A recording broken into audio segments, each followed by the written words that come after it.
Hi, I'm Rebecca from Little Adventure Shop, and in this video I'm going to be reviewing this, which is Vango's largest Duke of Edinburgh rucksack. It's the Denali 70-80 litre pack. Okay, so this is the 70-80 litre Denali Pro rucksack, which has been designed for D&V.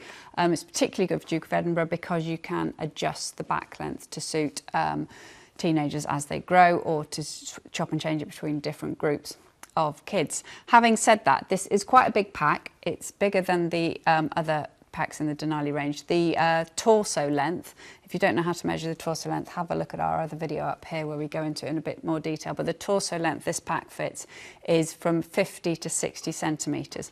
So roughly that translates as, if you're not at least kind of 5'10", this pack's going to be too big for you. So if that is too big for you, stop here and have a look at this this video here, where we talk about the Denali Pro 60 and 70 litres, rucksacks which are designed for smaller people. So if you can take the if you're tall enough rather to use this rucksack, then it's a great option for Duke of Edinburgh. It's loads of room. So as I said, it's 70 to 80 litres, and let's talk through the features with you now. So the main storage area compartment is basically from here to here. Then there is access point at the bottom here with this great big zip that comes around like this in a big oval. And if I just pop the pack on its side, you'll be able to see in here the white section. Don't worry about that, that's just the inflatable we're using to puff up the rucksack. But basically you can either have this open from top right down to the bottom here, or you can section off the bottom compartment here using this little cinch cord here. So it can be quite handy to store maybe your wet tent out or something in the bottom of your pack away from your other gear. So that's quite a handy little access point. Also, if you're at the end of the day and you just want to get the tent outer out, you don't need to go through your entire pack. You can just grab it from the bottom and get on with pitching your tent. Whilst we're down here, these straps here have been designed to carry a camping roll mat, so you can keep it on the outside of your pack. And then if we go up the front here, you've got a big stuff pocket here. Again, this is good for like a wet jacket or something like that. It goes right from there down to there. Along the sides here, you'll see these little sections here. These are called daisy chains, and you can use these to use a little carabiner to clip anything, water bottle or anything like that, onto the sides. These straps here are for walking poles or even ice axes if you're that way inclined, and again you just attach them at the top here. Now on the sides, the grey straps here are compression straps, so if you're not completely filling your pack like it is at the moment, you can use these straps to crank them in, and then that will reduce the overall volume of your pack and make it a little less sort of rattly when you're walking along. Also here we've got these mesh side pockets which are really handy. You can just reach back and get your hand in there to store snacks and stuff like that.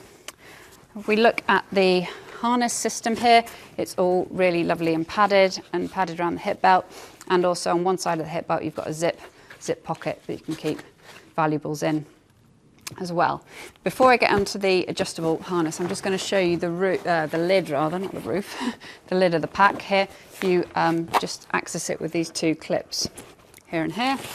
And then on the inside, again, you've got another compression strap which you can tighten up there to bring everything together. And then you've got a security pocket on the inside of the lid here, which is fairly small. You use it for, I don't know, storing a phone or something like that. And on the outside, you've got another pocket, which is in a water-resistant pocket up here. And this is quite handy for storing maps and stuff like that along the top there. Okay, finally, before I go on to the sizing, let's just have a look at the hidden pocket, which is in the base of the rucksack, right down here. If you open this up, you will find in it a rain cover. You can take it off or keep it hooked on there. It's quite handy just to keep it hooked on. It means you won't lose it. And if it starts to rain, the fabric, this is a general thing for most rucksacks, the fabric itself is usually waterproof, but none of the seams will be sealed because it's so complex with a rucksack like this. So if it's really chucking it down, you are going to need to use either dry bags inside your pack to keep your gear dry, and as well you use a waterproof cover that goes right the way over the top of the sack. So the D&V assessors love this because it means you're easy to spot when you're out as a group as well. So there you go, you just pop it over like that. It's highly visible and waterproof as well. Okay, so we'll go on to the fitting next. Okay, so fitting the pack. Now, bear in mind, this rucksack is too big for me, so the fit's not going to look great, but I'm going to talk you through how to do it anyway. So one key thing with teenagers is they do tend to take too much weight through the shoulder straps and not through the waist belt. Most of the weight should be coming through the waist belt, so the first thing to do is tighten the waist belt. Nice and tight, should be sitting at the level with the top of your hips there. Okay, and then I'm going to pop the straps on, and you'll see there's masses of room up here between the top of my shoulders and the top of the straps. So this is the clever bit with these rucksacks, is this strap here you're going to take, and if I've got the angle right, you'll be able to see the strap coming down and down and down and down and down all the way. Now, as I said, there's still a lot of room there for me, so this is too big. But imagine my shoulder stopped up here, and then I'll tighten this against it, and it'll be a nice fit. You can tell it's too small for me because by the time I crank this all the way down, it's really tight. The gap between the top of the shoulder strap here and the bottom of my neck is really close, and so the sides of the shoulder straps here are pinching at the back of my neck, so it's really not comfortable. So it's really not comfortable for me. But like I said, if you're 5'10" and upwards, I would think probably up to at least 6'4", you're going to be fine with this pack. So it is one of the packs for the larger teenagers out there. These straps here are called load lifters, and they're quite often overlooked. And what this can do is it will pull the front of the pack either towards you, like this, the pack comes forward, or if you're finding this bit is getting a bit too close to the back of your head, you can release it and it will just slightly move backwards. It's overplaying it there because I'm not actually weighted the pack, but it's definitely a feature that's worth playing around with when you've got the pack fully loaded and you're trying to get the feet fit right.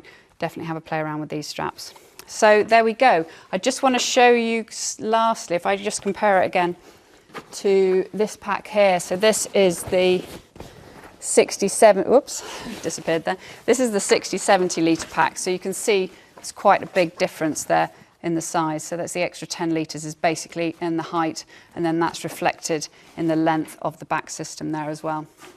So great rucksacks. Just make sure you get the right rucksack for the height of your teenager or your group that you're taking out. But I hope you found this video useful. If you'd like any more hints and tips on any DFE stuff or just kids gear in general, please subscribe to our channel. Many thanks.